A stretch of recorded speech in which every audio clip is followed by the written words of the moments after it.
Welcome to the Live to 110 podcast. My name is Wendy Myers, and you can find me on live to110.com. And you can find the video portion of this podcast on the corresponding blog post on the website and on my YouTube channel, Wendy Live to 110. Today, our guest is Trescott. She's a nutritional therapy practitioner, and she healed herself from autoimmune disease, and she wrote a cookbook called the Autoimmune Paleo Cookbook, and is going to be talking to us about how you can nourish your immune system and heal and even reverse your autoimmune disease. Please keep in mind that this program is not intended to diagnose or treat any disease or health condition and is not a substitute for professional medical advice. Please consult your healthcare practitioner before engaging in any treatment that we suggest today on the show. And I'm so thrilled to announce the release of my online health program called BodyBioRehab.com. Go to the website and sign up for when it releases April 1st. That's when we're going to unveil the online health program that I've been working on for months. It's going to be talking about the 5 pillars of health, which are diet, exercise, sleep, stress, and detoxification. And there's going to be all kinds of videos, all kinds of content, 6 different modules which to learn. You're going to be doing a 30-day paleo reset diet, and I'm going to give you all the recipes and tips and tricks about how to do that. And then you graduate to the modern paleo diet when you're done with the entire program. And it's going to just teach you all the basics that you need to know to improve your health and to reverse health conditions and to get you started with the basics on improving your health and feeling better and getting your energy back and getting your mojo back. Which I think is really important. So definitely go check that out at BodyBioRehab.com. Our guest today is Trescott. She is a nutritional therapy practitioner. She's the chef and blogger behind the website autoimmune-paleo.com, which provides recipes and resources for the autoimmune protocol. After recovering from her own struggle with both celiac and Hashimoto's disease, adrenal fatigue, and multiple vitamin deficiencies, Mickey started to write about her experience to share with others and help them realize they are not alone in their struggles.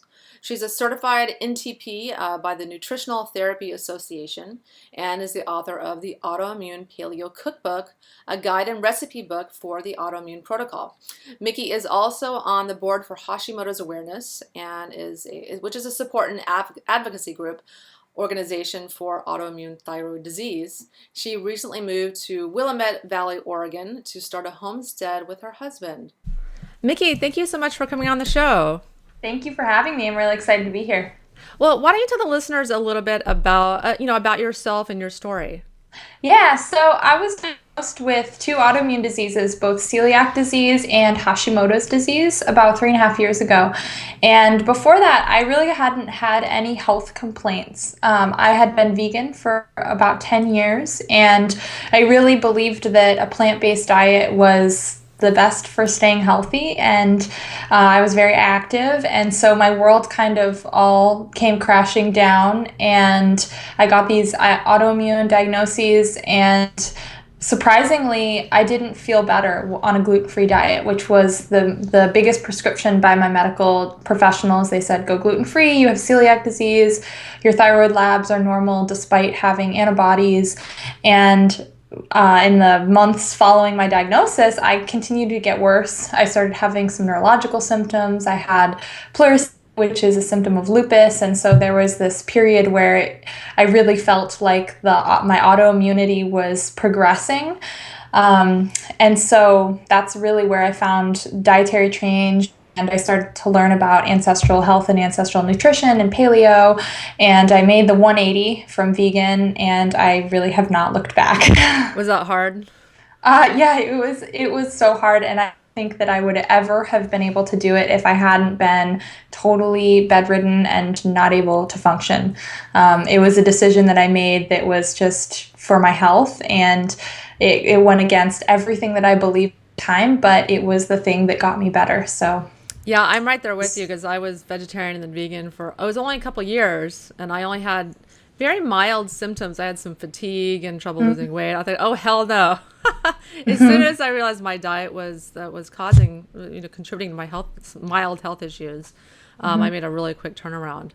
But do you feel that your vegan diet contributed to your health issues? Yes, and actually, I think that I never would have had such a deep and like dark crash had I not been vegan. So I was having issues with, I mean, it was like multiple nutrient deficiencies on top of two raging autoimmune diseases. So, I was having things like neuropathy and neurological issues that were B vitamin deficiencies. I was having trouble breathing and fatigue and hair falling out because I was so anemic. So that definitely compounded, and I think was a big reason why I got so ill. Yeah.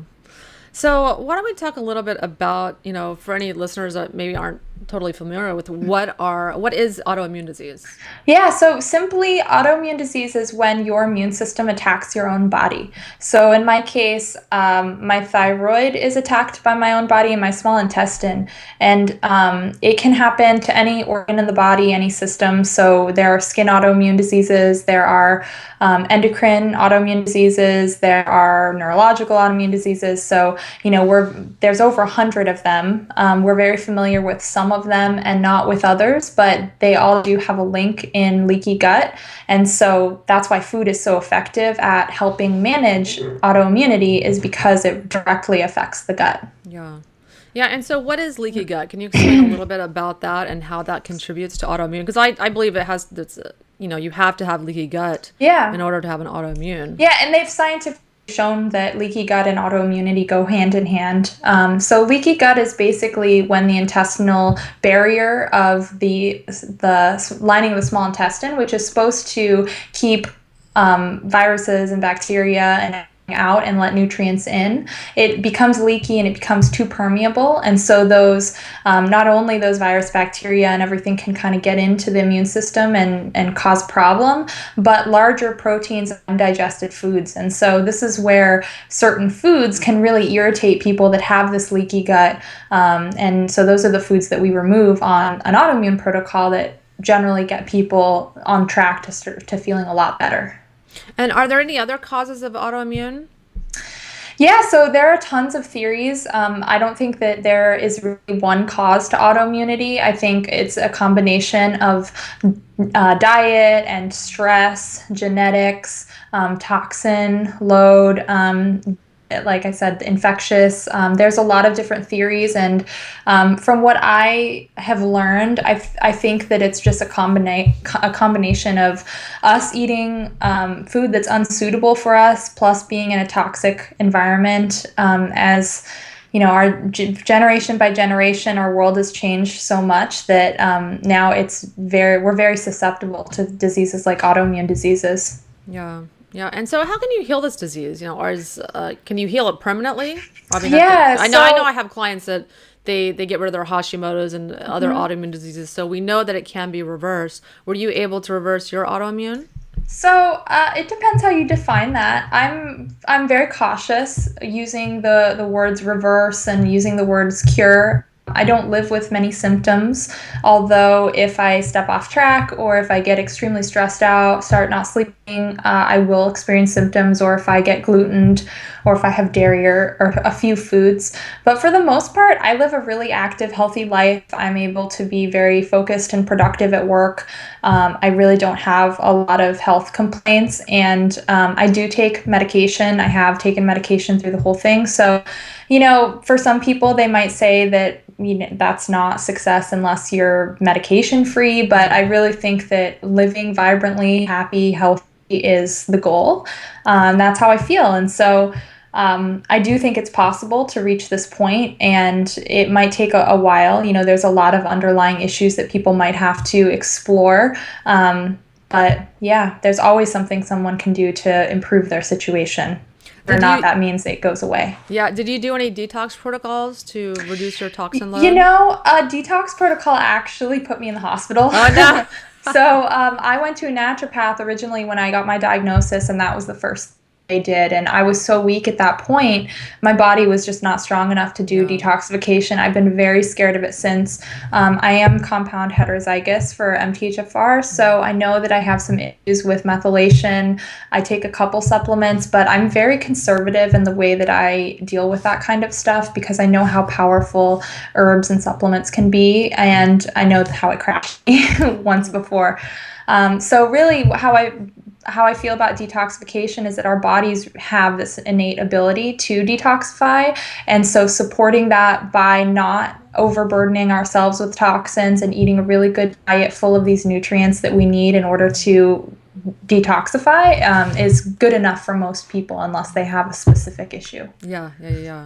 And so let's talk a little bit about your autoimmune protocol that you talk about in your book. Yeah, so it's actually not mine. Okay. But you can call it mine. I blog under Autoimmune Paleo, but there's actually a whole community of people who really came at this idea from a lot of different angles at the same time. And so I don't really think anyone can really be credited more than like Sarah Ballantyne. She really did all the research, but even the original idea predated her work. So there were some people in the paleo community, Rob Wolf, Chris Kresser. There was a functional medicine community with Datis Karazian who were kind of coming through little threads of this plan. And then she really came along with her personal experience and her science background and came out with all of the science and reasons why it works. So basically I support or I follow her version of the protocol, which is an elimination and provocation diet that is tailored to those of us with autoimmune conditions. And it's so in that way, it's very autoimmune specific. So we remove grains, beans, dairy, eggs, nuts, seeds, and nightshades, which is a family of vegetables, including tomatoes and peppers and a couple herbs like ashwagandha, things like eggplant, and also spices. So if there's a seed spice like cumin, we would avoid that, or coffee or chocolate, unfortunately. No. And so you eliminate that for a period of time. The period of time is open to interpretation. If someone starts feeling great in 30 days, they can start reintroducing foods. If they don't, they might need to do like 2 or 3 months. The goal is to start seeing some sort of improvement, maybe in digestion, maybe in slow reversal of their autoimmune symptoms. And then they can start reintroducing those foods one at a time on a very specific, following a very specific way as to not overload the body with too much information or too many new things at once. But then you can really see how foods affect you, and that person can end up kind of on a specialized diet just for, their healing path. Yeah. And so why don't you tell us a little bit about your book, the Autoimmune Paleo Cookbook, and kind of how you introduce people to an autoimmune type diet?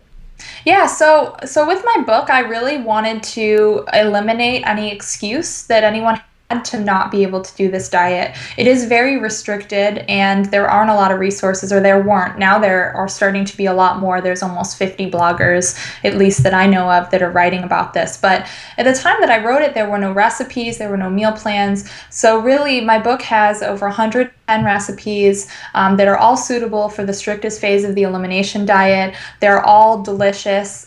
They're all easy. I don't really believe in complicated, crazy recipes for people that are chronically sick. These are recipes that anyone can make, and they can serve it to their families, husband approved. I have a background personal chef, so I've spent a lot of time cooking in kitchens and kind of streamlining my craft. So when I got well, I put it all together in this book and really made it a guide for people who wanted to get started. So in addition to the recipes, there's also meal plans. I have tips and tricks. I've got shopping lists. I've got a guide on how to select food, all kinds of things to just get people started with doing the diet. Mm-hmm. What's your favorite recipe in the book? My favorite recipe, that's a good question. I like a lot of them. The no-mato sauce is pretty revolutionary because it's a nightshade-free tomato-like sauce, but it doesn't have tomatoes in it. It doesn't have any peppers, but it has that kind of earthy, it's red. I use beets and carrots and cook them for a little while in broth, and it's just really nourishing and delicious. Another recipe really like is the salmon chowder. And it's really fun if you end up with a whole fish, you can actually make a stock out of it, and that ends up being a really delicious nourishing broth with lots of omega-3 fats from all the skin and the head and everything. It's really good. Yeah, I like the tomato sauce because I think that's probably one of the worst foods to go if you have a nightshade sensitivity. Yeah. And I have a feeling I probably have a little bit of issues with tomatoes. My tongue gets really sore after I eat tomatoes, and I'm like, it's finally one day going to dawn on me that maybe I can't eat those. But yeah, that's probably, it's in so many foods. It's hard to avoid on a diet. So why don't you tell us a little bit about, like what kind of diet do you have to eat if you have autoimmune? I mean, yes. What kind of foods are kind of the top foods we need to eliminate? Yeah, so those would be the foods that I mentioned before. I would say that they're not all forever foods. That gluten, I think for anyone with an autoimmune disease should consider never eating it again. But all the other foods are kind of possibilities depending on where on the spectrum you end up. Some people, they feel great on the elimination diet, but when they start introducing eggs or other grains or nuts or seeds or something, they don't feel great. So they go back to the elimination diet, and, they're happy to stay on a restricted diet because it enables them to feel great. Other people like myself, 3 years in, I've really been able to expand the foods that I'm able to tolerate. So I would say I eat a pretty loose paleo diet. There are a couple foods in there that are not paleo, but if I ate at a restaurant, I would have an allergic reaction. So, dairy and soy, and obviously gluten, I don't eat, but, white rice on occasion. So there's definitely a highly variable range where people can get into, but I think like a long-term, a paleo diet is great after someone's gone through the trouble of doing the elimination diet and healing their gut and getting to a place of strength and vitality so that they can better make choices about food. Yeah, I've heard that if you have autoimmune, probably dairy is a big one you should avoid. Yeah, dairy's huge. I mean, I've had an anaphylactic reaction to dairy since I can remember, so I'm particularly allergic to it, but I do know some people who have been able to reintroduce it successfully. So just because I can't tolerate dairy doesn't mean that the next person with Hashimoto's isn't going to be able to. I actually am tolerating some nightshades now, which I know a lot of people with autoimmune conditions don't ever seem to tolerate them. So we really are all unique people, and our guts are unique and our immune systems are unique, and so what we're going to be able to tolerate is not going to be the same. So I really don't believe in a one-size-fits-all approach. The beauty of the elimination diet is just figuring out what works for you. Yeah. I've just heard like the big two are gluten and dairy. Those for sure need to go at first until you can and people can go into it the opposite way. So if you don't want to do the elimination diet straight away, someone can start just by going gluten-free 1 month and then dairy-free the next month and then build on that and end up on paleo and then go further to do AIP. That you don't have to just say, tomorrow I'm doing AIP and throw out all in your house. You can make it a gradual transition as well. Yeah, because it is hard to do a food elimination diet. It's very, very difficult. I've tried several times, not terribly successful. I would definitely be more motivated if I had a very severe health issue. But I have found it to be extremely difficult to throw out 10 major foods that are a part of most people's diet on a near daily basis. So it is challenging. So what are some of the issues with food sensitivity testing? Definitely the gold standard I've heard is a food elimination diet.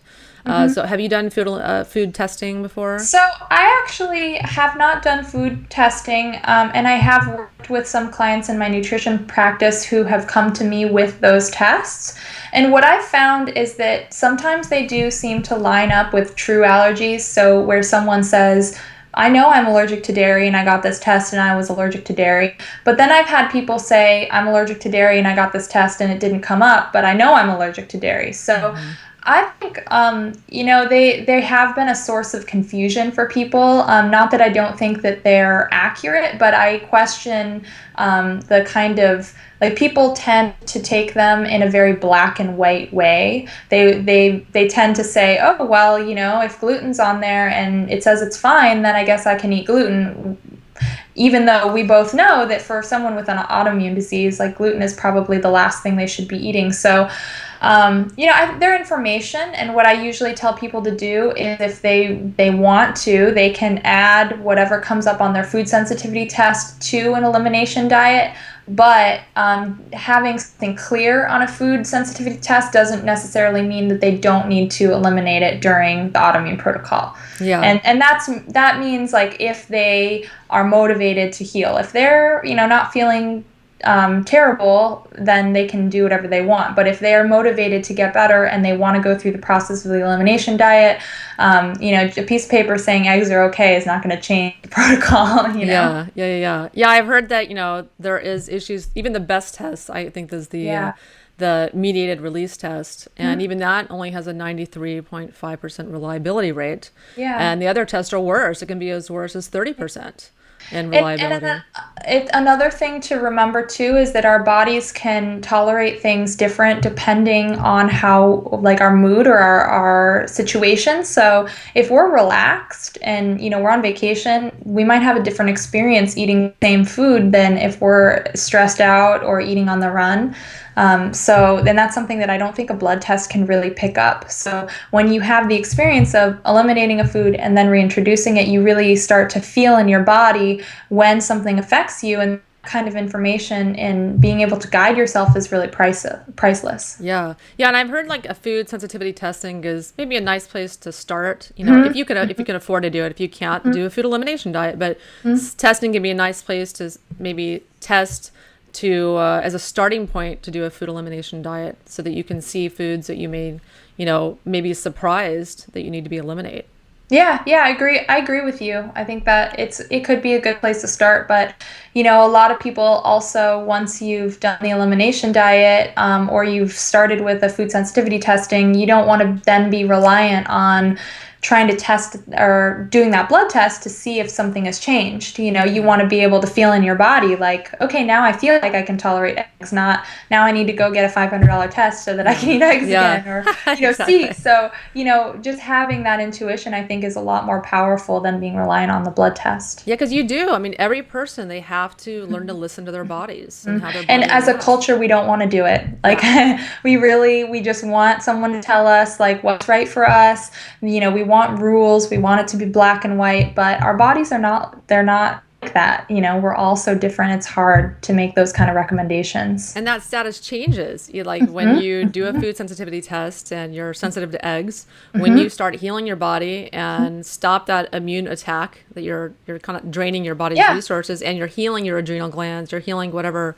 is ailing your body, people can reintroduce foods to which they were formerly sensitive. They don't last forever. Yeah. Yep, I totally agree. Yeah, and so I think that's key. Like, even if you do a food sensitivity test or a food elimination diet, you still have to listen to your body and constantly test the waters and challenge, because your body constantly changes.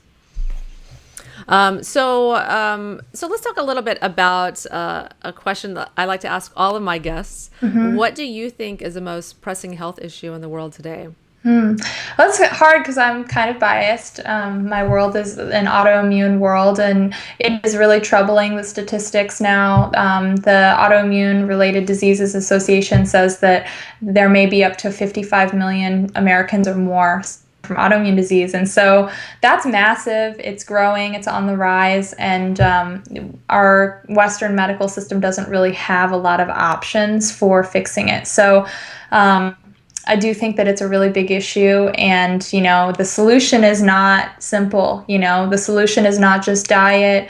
It's better diagnosis and care from our medical system. It's less toxins in our environment. It's eating more nutrient dense and healthy food. So it is a very complicated issue, and that's why I'm out here doing what I'm doing, because I really want to change the world, and I want to turn the tide of disease towards wellness. We all deserve to be happy and healthy and well, and not feel this kind of inflammation that comes from having autoimmunity. It's terrible.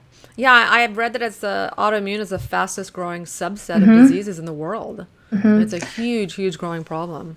And part of why the number is growing, I don't think, it seems like it's on the rise, I think, because a lot of diseases that previously they thought weren't autoimmune now have an autoimmune component. And then also the rate of diagnosis and everything is just snowballing. So it's really troubling. Yeah. I mean, everyone's eating sugar and gluten and all these horrible foods, lots of grains and soy that, deteriorate our guts. And then add that toxic body burden and all these 80,000 chemicals in the environment, nutrient deficiencies, and we're sitting ducks for autoimmune. Yeah, totally. So why don't you tell the listeners a little bit, about where they can find you? You have a beautiful website. Yeah. It's gorgeous with lots and lots of recipes and information about autoimmune. Can you tell the listeners where to find you? Yeah, totally. So I have a book called the Autoimmune Paleo Cookbook, and you can pick that up anywhere you buy books. So Barnes & Noble, your local bookshop, Amazon.com.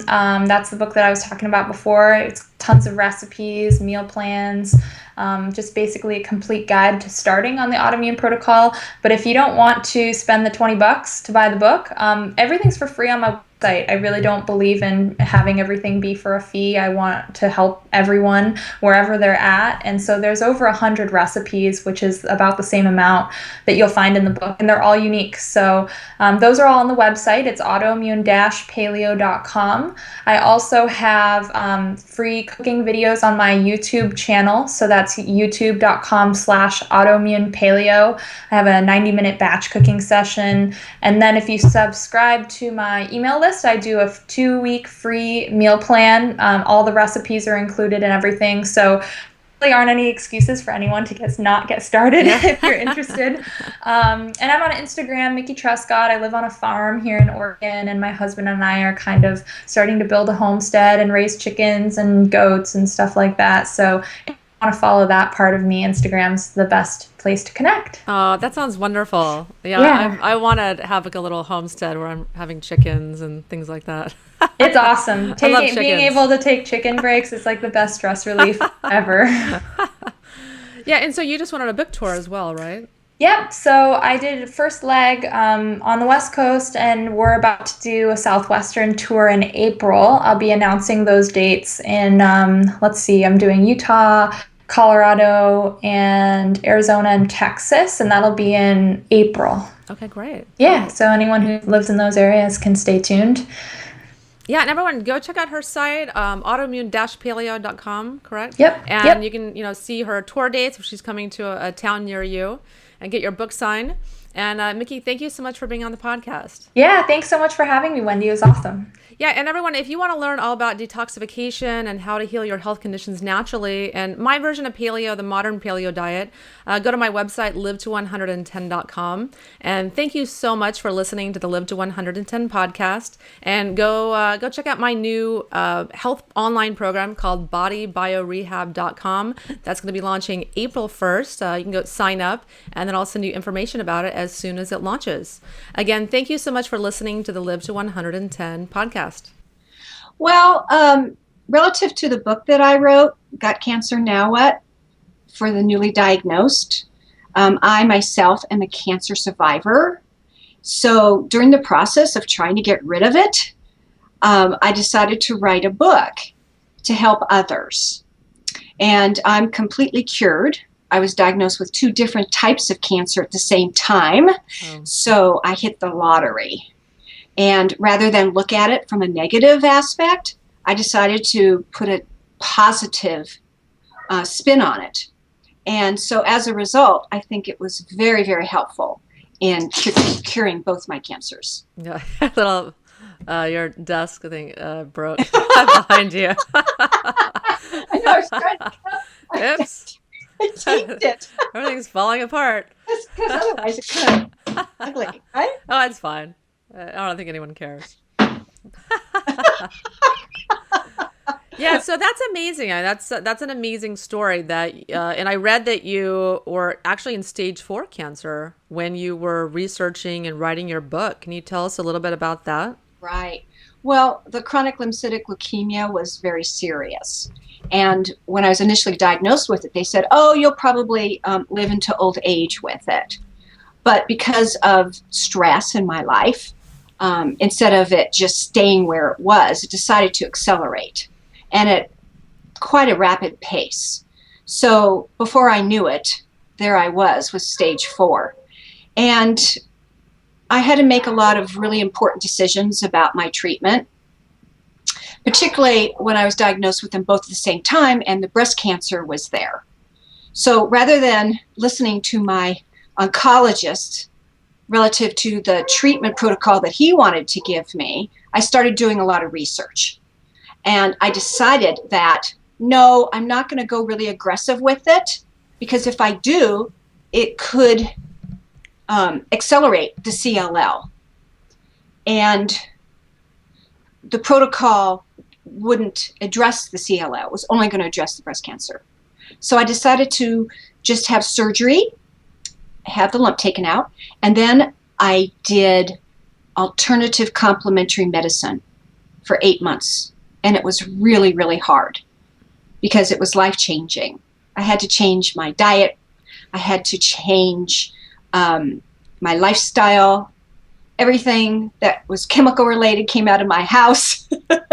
Everything that went on my face came off. Yeah. And then I had to start eating organically. So there was a lot going on simultaneously. And that's but hard. As a result,